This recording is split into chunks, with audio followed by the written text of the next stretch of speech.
Hello बच्चों, कैसे हैं आप सब। तो आज का जो टॉपिक है वो रिलेट करता है कि हम किस तरह से एक्स्ट्रा इंफॉर्मेशन दे सकते हैं विदाउट यूजिंग सेकंड सेंटेंस, यानी कि किसी दूसरे सेंटेंस के बिना हम लोग एक्स्ट्रा इंफॉर्मेशन किस तरह से दे सकते हैं। टॉपिक उसी से रिलेट करता है। टॉपिक है रिलेटिव क्लॉजेस, जो 9th में, 10th में, 11th में और 12th में हर एक क्लास में आपको काम आएगा। जहां आपको सेंटेंस दिए जाएंगे, 10th में ये 3 नंबर का टॉपिक आता है और 11th और 12th में एरर स्पॉटिंग में ये काम आता है, इसलिए लास्ट तक वीडियो में जरूर बने रहिएगा। तो सबसे पहले आपको बता दें what is relative clauses. Relative clauses होते क्या हैं? तो रिलेटिव क्लॉजेस बच्चों, what is a relative clause? तो रिलेटिव क्लॉज क्या है? रिलेटिव क्लॉज जो है it is a part of sentence that gives more information about a noun, यानी कि जो भी नाउन आपके सेंटेंस में है उसके बारे में ज्यादा इंफॉर्मेशन देने के लिए हम लोग रिलेटिव क्लॉजेस का यूज करते हैं। Begins with a relative pronoun, तो ये शुरू होता है रिलेटिव प्रोनाउन के से। It can not stand alone as a complete sentence, तो ये अकेले स्टैंड नहीं कर सकता, यानी कि विदाउट नाउन ये रिलेटिव क्लॉज स्टैंड नहीं कर सकता। एक एग्जांपल देखेंगे, the boy who is wearing a blue shirt is my brother. तो हु जो है वो हम लोगों ने यहां पे प्रोनाउन लिया है, रिलेटिव प्रोनाउन, और विदाउट नाउन जो है वो सेंटेंस कभी भी रिलेटिव क्लॉज नहीं कंसीडर किया जाएगा। आगे बढ़ेंगे हम लोग। रिलेटिव प्रोनाउंस जो हैं वो क्या होते हैं, किस तरह से हम लोग रिलेटिव प्रोनाउंस को इंट्रोड्यूस करते हैं। देखो, relative clauses are introduced by who for people. तो ये जो वर्ड्स आपको नजर आ रहे हैं ये आप लोगों ने यूज करने हैं और इन्हीं की मदद से आपका सेंटेंस जो है वो एक्स्ट्रा इंफॉर्मेशन कैरी कर पाएगा। देखो, हु जो है वो यूज करना है पीपल्स के लिए, वो भी एज ए सब्जेक्ट, हुम भी पीपल के लिए यूज करना है एज ए ऑब्जेक्ट, और फॉर्मल तरीके में ये यूज होगा। हुज जो है वो यूज करना है पोजेशन के लिए, यानी कि ओनरशिप बताने के लिए हम लोग हुज का यूज करते हैं। विच जो है एनिमल्स और थिंग्स के लिए यूज करना है। दैट जो है हम लोग पीपल और थिंग्स के लिए यूज कर सकते हैं, और सिर्फ डिफाइनिंग रिलेटिव क्लॉज में ये यूज होगा। रिलेटिव क्लॉज जो है दो टाइप्स में है, डिफाइनिंग और नॉन डिफाइनिंग। वो भी आपको बताएंगे क्या होता है डिफाइनिंग रिलेटिव क्लॉज और क्या होता है नॉन डिफाइनिंग। सबसे पहले आ जाएंगे डिफाइनिंग रिलेटिव क्लॉज पे। तो ये defining relative clause gives essential information. तो ये बच्चों बिल्कुल ध्यान रखना है, डिफाइनिंग जो है वो एसेंशियल इंफॉर्मेशन देता है और नॉन डिफाइनिंग जो है वो एक्स्ट्रा इंफॉर्मेशन देता है। इस चीज में बिल्कुल कंफ्यूजन क्रिएट नहीं करनी है, एसेंशियल और एक्स्ट्रा इंफॉर्मेशन। अब देखो, इसको हम लोग रिमूव नहीं कर सकते, इसमें कोई कॉमास नहीं होते हैं। एक सेंटेंस देखेंगे, the student who works hard succeeds. The student who works hard succeed, तो ये तो एक लेसन है। मैं तो ये कहूंगा ये एक सेंटेंस नहीं है, एक लेसन है। जो भी मेहनत करता है वो सक्सेसफुल जरूर होता है। अब यहां पे क्लॉज या मीनिंग जो है वो अनक्लियर है। अनक्लियर यानी कि एसेंशियल इंफॉर्मेशन, जो मेहनत करेगा वही पास होगा, तो इसलिए इनको डिफाइनिंग रिलेटिव क्लॉजेस बोला जाता है। नॉन डिफाइनिंग भी देख लेंगे, नॉन डिफाइनिंग रिलेटिव क्लॉजेस कौन से होते हैं। नॉन डिफाइनिंग रिलेटिव क्लॉजेस जो होते हैं, non defining relative clause gives extra information. तो जैसा मैंने कहा था, डिफाइनिंग रिलेटिव क्लॉज जो है वो एसेंशियल इंफॉर्मेशन देता है और नॉन डिफाइनिंग जो है वो एक्स्ट्रा इंफॉर्मेशन देता है। इसको हम लोग रिमूव नहीं कर सकते हैं। कॉमास जो है वो हम लोग यूज कर सकते हैं, दैट का यूज नहीं करना। एग्जांपल देख लेंगे, माय फादर, यहां पे हम लोगों ने एक कॉमा ले लिया, who is a teacher lives in Jammu. तो यहां पे हम लोगों ने एक्स्ट्रा इंफॉर्मेशन दी है फादर के बारे में। एक तो वो टीचर हैं और रहते कहां हैं, जम्मू। तो इस तरह से जो सेंटेंस आप डिवाइड करोगे उसको हम लोग बोलेंगे नॉन डिफाइनिंग रिलेटिव क्लॉज, और दूसरा जो है वो है डिफाइनिंग रिलेटिव क्लॉज, जिसमें हम लोग एक्स्ट्रा इंफॉर्मेशन देते हैं। आगे बढ़ेंगे, डिफाइनिंग और नॉन डिफाइनिंग में डिफरेंस देख लेंगे आप, तो कंफ्यूजन दूर हो जाएगी जिनको भी कंफ्यूजन आई है डिफाइनिंग और नॉन डिफाइनिंग में।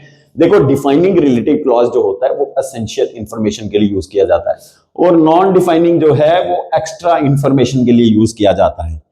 डिफाइनिंग रिलेटिव क्लॉज में हम लोग कोई कॉमास का यूज नहीं करते हैं, और नॉन डिफाइनिंग में हम लोग कॉमास का यूज करते हैं। दैट यूज कर सकते हैं, ये नहीं, दैट नहीं करना है। और यहां पे हम लोग दैट का यूज कर सकते हैं, यहां दैट का यूज नॉन डिफाइनिंग में बिल्कुल नहीं करना है। तो होपफुली ये जो डिफरेंस है आप लोगों को बिल्कुल क्लियरली विजिबल है, और आप लोगों को समझ में आ गया होगा डिफाइनिंग और नॉन डिफाइनिंग रिलेटिव क्लॉज क्या है। आगे बढ़ेंगे हम लोग, तो कहां पे रिलेटिव क्लॉज, रिलेटिव प्रोनाउन को ओमिट करना होता है। रिलेटिव प्रोनाउन जो है इसको ओमिट कहां करना है? तो relative pronoun can be omitted when it is the object. जब रिलेटिव प्रोनाउन आपका ऑब्जेक्ट है तो हम उसको ओमिट कर सकते हैं। The book that I bought is interesting can not be omitted when it is the subject. जब फिर subject as a subject relative pronoun use कर रहे हैं तो हम लोग उसको ओमिट नहीं कर सकते, लेकिन एज ए ऑब्जेक्ट यूज कर रहे हैं तो हम लोग उसको ओमिट कर सकते हैं। थोड़ी प्रैक्टिस भी करेंगे, तो फिलहाल के लिए देख लेते हैं कौन सा प्रोनाउन किसके लिए यूज होता है। सबसे पहले आ जाएंगे हुज की यूज पे। तो हुज जो है वो शो क्या करता है? पोजेशन या ओनरशिप, यानी कि किसकी बिलोंगिंग है वो, या किसके बारे में बात हो रही है। The girl whose bag, the girl वो लड़की जिसका बैग, तो यानी कि लड़की की पोजेशन, यानी कि ये जो बैग है ये इसका ओनर कौन है, यानी कि ओनरशिप बताने के लिए हम लोग यूज करते हैं हुज का। तो इसका ओनर कौन है? ये लड़की है, ठीक है।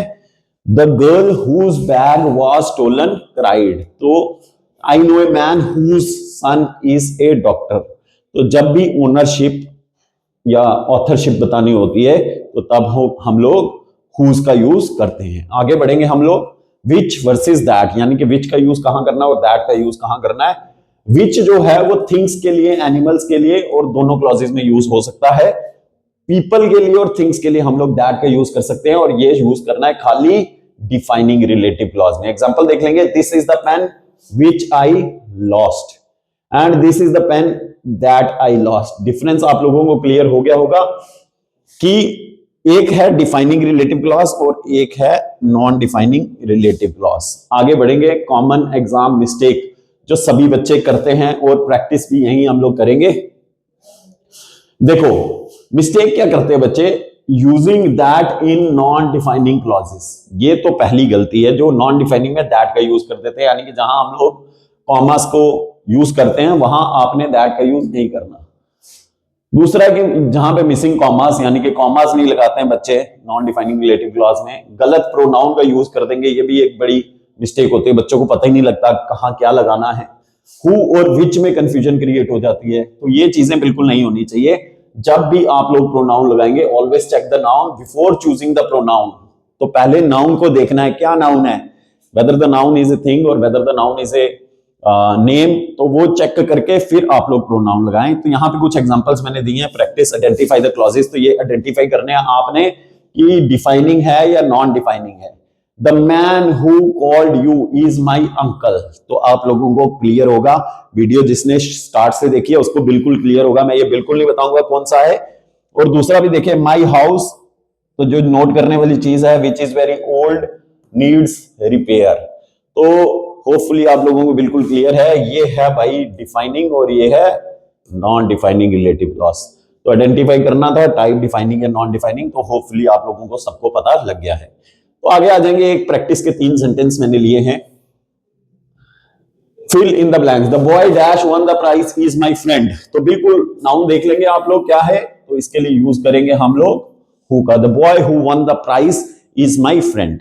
आई lost the book which you gave me. I lost the book which you gave me. She is the teacher dash daughter topped the exam. तो ये जो है आप लोग जरूर प्रैक्टिस करें, फिर आपको आंसर बताते हैं। She is the teacher dash daughter topped the exam. ये वो टीचर है जिनकी बेटी, तो पोजेशन या ओनरशिप बताने के लिए यूज करते हैं। She is the teacher whose daughter topped the exam. तो आई होप कि आप लोगों को बिल्कुल क्लियर हो गए होंगे। आगे बढ़ेंगे हम लोग। एक थोड़ा छोटा सा रिकैप ले लेंगे क्या क्या हम लोगों ने इस वीडियो में पढ़ा है। तो जो लोग भी स्टार्ट से वीडियो को एंड तक देखते हैं उन लोगों के लिए देखेंगे क्विक रिकैप। रिलेटिव क्लॉजेस क्या डिस्क्राइब करते हैं भाई? नाउन डिस्क्राइब करते हैं। किन से इंट्रोड्यूस किया जाता है? हु, हुम, हुज, विच, दैट। ये चीजें यूज करनी है। 2 टाइप्स होते हैं, डिफाइनिंग और नॉन डिफाइनिंग। कॉमास मैटर करते हैं और ये सब आप लोगों को बिल्कुल क्लियर हो गया होगा। कहां पे कॉमास लगाने हैं, कहां पे कॉमास नहीं लगते हैं, कौन सा डिफाइनिंग है, कौन सा नॉन डिफाइनिंग है, और होपफुली सारे डाउट्स आपको क्लियर हो गए होंगे। तो बच्चों अगर इसी तरह की वीडियोस आपको चाहिए तो मैं बार बार यही कहता हूं कि बच्चों आप लोग कमेंट सेक्शन में हमें जरूर बताएं कि कौन से टॉपिक्स जो हैं वो आप लोगों को मुश्किल लगते हैं, कहां पे आपको ट्रबल आ रही है। और 11th और 12th के क्वेश्चंस भी बहुत जल्दी हम लोग नेक्स्ट वीक से स्टार्ट करेंगे 11th और 12th की सीरीज। जितने भी बच्चे हमारे साथ जुड़े हैं प्लीज वीडियो को शेयर जरूर करें ताकि हर एक बच्चे तक हमारा जो मिशन है वो यही है कि भाई हर एक बच्चे तक हम लोग फ्री ऑफ कॉस्ट एजुकेशन पहुंचाएं। इसलिए वीडियो को लास्ट तक जरूर देखा करें और शेयर भी जरूर करा करें, सब्सक्राइब भी करें। एग्जाम डेज में आपके लिए ये चैनल बहुत हेल्पफुल होने वाला है, इसलिए बच्चों लास्ट तक वीडियो को जरूर देखना है, शेयर करना है, चैनल को सब्सक्राइब करना है और हर बच्चे तक इस वीडियो को पहुंचाने की कोशिश करनी है। 11th और 12th अगर आपकी क्लास है तो बड़ी जल्दी इंग्लिश की सीरीज पूरे एग्जाम पैटर्न के हिसाब से आपके लिए लेके आएंगे बहुत जल्दी। Till then take care, bye bye.